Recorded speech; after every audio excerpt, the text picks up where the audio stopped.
मेरी लाइफ की इस कहानी से अगर आप कुछ सीख सकेंगे तो ये मेरी लाइफ की एक अचीवमेंट होगी। हमारी शादी को अभी 1.25 साल ही हुआ था और मेरी छोटी बच्ची थी, अभी उसने बैठना ही सीखा था। लेकिन उन दिनों मुझे बहुत ज़्यादा किसी चीज़ का डिप्रेशन हो रहा था और एक दिन उस डिप्रेसिव स्टेट में मैं अपने घर से उसको बेड पे बैठा हुआ छोड़कर निकल गई। मेरे हस्बैंड दूसरे रूम में काम कर रहे थे, इसलिए मैं उसको वहीं पे बेड पे बैठा हुआ छोड़ के घर से निकली और अपनी कम्युनिटी को, सोसाइटी को जब मैंने पास किया करते हुए, हमारे कम्युनिटी के बाहर एक स्कूल था, वहाँ पे बेंच पे जाके मैं बैठ गई। जैसा कि मैं ये मानती हूँ कि मेरे साथ क्या, हम सभी के साथ हमेशा गाइड्स होते हैं और वो हमें सही डायरेक्शन लेने के लिए इंस्पायर करते हैं। तो मैं आगे ना बढ़ के बस स्टैंड की तरफ नहीं जाके वहाँ पे एक जगह थी जहाँ पे बेंच पे मैं बैठ गई और सोचने लगी कि मुझे क्या करना है। जो डिप्रेशन की एक फीलिंग थी, जो एक अंदर से जो चीज़ मुझे फ़ील हो रही थी, वो एक अजीब सा डर फील हो रहा था कि हमारे घर कोई लोग आने वाले थे, मैं उनको फेस नहीं कर सकती थी।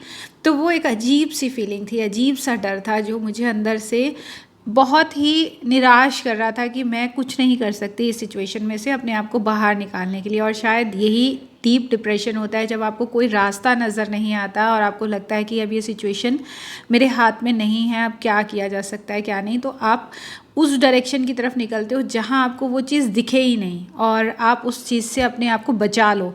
पर ऐसा होता नहीं है, क्योंकि डिप्रेशन हमारे दिमाग में चल रहा होता है, तो हम जहाँ जहाँ जाते हैं वो हमारे साथ ही चलता है। उस घर से, उस जगह से निकलने के बाद भी ऐसा नहीं हुआ कि मैं सुकून में आ रही थी। जितने कदम मैं आगे और लेती जा रही थी, उतना मुझे बोझिल फील हो रहा था कि ये क्या मैं ठीक कर भी रही हूँ या नहीं कर रही हूँ।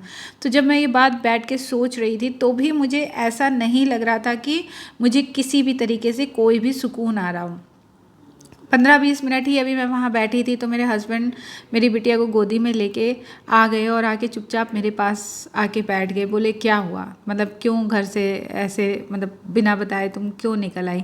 तो मैंने उनको कुछ भी आंसर नहीं दिया, क्योंकि उस वक्त मैं बोलती नहीं थी। मैं सारी चीज़ों को अपने अंदर दबाती थी, क्योंकि मुझे लगता था कि बोलने का कोई फ़ायदा नहीं है, कोई सुनेगा नहीं, कोई समझेगा नहीं। तो उन्होंने मुझसे 10 बार 20 बार भी ये बात पूछी कि क्या हुआ, तुम क्यों निकली? तो मेरे गले से भी वो बात बाहर नहीं निकलती थी कि मैं उनको ये बात बता पाऊँ कि मुझे बहुत डर लग रहा है किसी चीज़ का, बहुत फियर लग रहा है कि मैं उस सिचुएशन को, उन लोगों के आने को फेस नहीं कर पाऊँगी।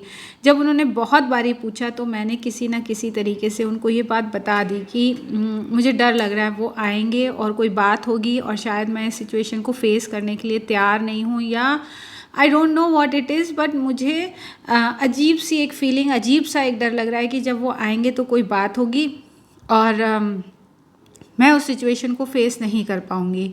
तो इन्होंने मुझे एक बात बोली, इन्होंने कहा कि अभी वो आए नहीं हैं, उन्होंने कुछ बोला भी नहीं है तुमसे, तो तुमको कौन डरा रहा है? तुमको तुम्हारा ही डर डरा रहा है और तुम उससे डर रही हो, तुम अपने ही डर से डरती चली जा रही हो। और जब इन्होंने मुझे ये बात बोली तो वो बात एकदम मेरे माइंड में क्लिक करी कि हाँ, अभी तो वो सिचुएशन हुई नहीं है, अभी तो वो आए भी नहीं हैं, उन्होंने कुछ बोला भी नहीं है। फिर भी मैं अपनी पास्ट के एक्सपीरियंस को लेके कहीं ना कहीं ये सोच के बहुत ज़्यादा डिप्रेस भी हो रही हूँ और बहुत ज़्यादा फियर में भी चलती चली जा रही हूँ कि जब वो कुछ कहेंगे तो फिर क्या होगा और क्या नहीं। तो ये मेरा खुद का ही डर है जो मेरे अंदर है और वो मुझे डराता ही चला जा रहा है और मैं उससे डर रही हूँ। इसीलिए तो जब मैं अपने घर से बाहर भी निकली तो मुझे सुकून फील नहीं हो रहा था, क्योंकि वो डर मेरे साथ, मेरे अंदर ही चल रहा था। तो इन्होंने जब ये बात बोली तो वो मुझे बहुत ज़्यादा क्लिक हुई और मैंने डिसाइड किया कि जब वो सिचुएशन आएगी, जब वो कुछ बोलेंगे, तब मैं देखूंगी कि मुझे क्या करना है, बट बिना उनके बोले मैं अपने डर को, अपने आप को डराने आज के बाद नहीं दूंगी। And that was a moment जब मैंने फ्यूचर में किसी भी होने वाली घटना से डरना बंद कर दिया कि जो होगा तब के हम तब देखेंगे, क्योंकि ऐसी बहुत सारी चीज़ें होती हैं जो हम डर की वजह से अपनी लाइफ में मैनिफेस्ट भी कर लेते हैं, क्योंकि हमारा वो डर हमें डराता है और जब हम उससे ज़्यादा डरते रहते हैं तो वो एनर्जी हम उसको देते रहते हैं और जिसकी वजह से वो ना होने वाली चीज़ भी हमारी लाइफ में मैनिफेस्ट हो जाती है। और उस दिन मैंने अपने डर को जैसे भगाया था, मैं चाहती हूँ कि आप भी अपनी लाइफ में फ्यूचर में होने वाले किसी भी इवेंट से आज ना डरो और उनको उस डर को निकाल के बाहर फेंक दो। अभी फ्यूचर में जो डर आएगा उसका जो सीड है वो कहीं ना कहीं पास्ट में डला होता है। जैसे कि मुझे पास्ट की इंसिडेंट याद आ रहा था और उसकी वजह से डर क्रिएट हो रहा था, अभी डर लग रहा था, और जो डर फ्यूचर के इंसिडेंट को फेस ना कर पाने की मुझे बार बार अलार्म दे रहा था कि ऐसा फिर से होगा, तब तुम फेस नहीं कर पाओगी, और मैं वहाँ डिप्रेशन में जा रही थी। तो पास्ट में जब कोई भी बात आपको याद आती है, आपने चाशनी बनाई है ना, जब आप चाशनी बनाते हो तो उसके ऊपर गंध आता है, तो गंध को निकालने के लिए आपको बस थोड़ा सा उसमें से ऊपर से उसको निकाल लेना पड़ता है। लेकिन जब वो चाशनी में गंध, जब वो चीनी में वो गंध मिला हुआ होता है तो उसको निकालना बहुत मुश्किल होता है। ऐसे ही जब कोई मेमोरी आपको डराने के लिए ऊपर आती है, यानी वो सरफेस पे है। सरफेस पे होने का मतलब दिस इज़ अ अपॉर्चुनिटी कि उस मेमोरी को वहाँ से उस वक्त निकाल के बाहर फेंक दिया जाए। तो जब भी कोई पुरानी ऐसी बात जो आपको डर लगा रही है आज में कि फ्यूचर में कुछ ख़राब हो जाएगा, उस वक्त अपने आप को बोलो कि ये डर है और इस डर को मैं अब आगे नहीं जाने दूंगी, और मैं इस डर को अभी के अभी अपने अंदर से निकाल के बाहर फेंकती हूँ। क्योंकि वो डर है, वो इंसिडेंट नहीं है, वो प्रैक्टिकल में अभी चीज़ नहीं हुई है, सिर्फ आपके अंदर का डर है।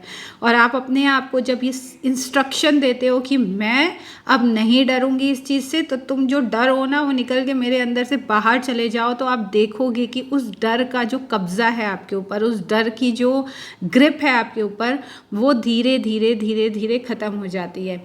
वो टाइम था 2007 का, जब की बात मैं आपको बता रही हूँ। आज 2024 हो चुका है, और इस दौरान में अगर आप कहीं पे भी किसी से भी मेरे बारे में कुछ पूछोगे तो वो आपको यही बोलेंगे कि मैं एक निडर औरत हूँ, मुझे डर नहीं लगता है। पर उससे पहले किसी को नहीं पता कि मुझे भी कितना डर लगता था, क्योंकि मैंने इसको प्रैक्टिस किया। जब मैंने इसको प्रैक्टिस किया तभी मैंने अपने डर को निकाल के बाहर फेंका। जो भी सिचुएशन जब आती है मेरे पास, मैं उसको उसी वक्त सॉल्व करती हूँ, बजाय इसके कि मैं फ्यूचर को अपने ऊपर हावी होने दूँ, फ्यूचर के डर को अपने ऊपर हावी होने दूँ। तो अगर आपको भी लगता है आपकी लाइफ में ऐसे छोटे छोटे डर हैं जो आपको एंग्जाइटी देते हैं या डिप्रेशन देते हैं, तो जैसे ही वो याद आते हैं उसी वक्त उसको निकाल के बाहर फेंक दो। और दिस इज़ 100% पॉसिबल। आप इसको कर सकते हो, थोड़ी सी विल पावर स्ट्रॉन्ग करो और करके देखो। और मुझे मैसेज भी करना कि आपने अपने लाइफ में से किन किन डर को निकाल के बाहर फेंक दिया है, and I will wait for your message.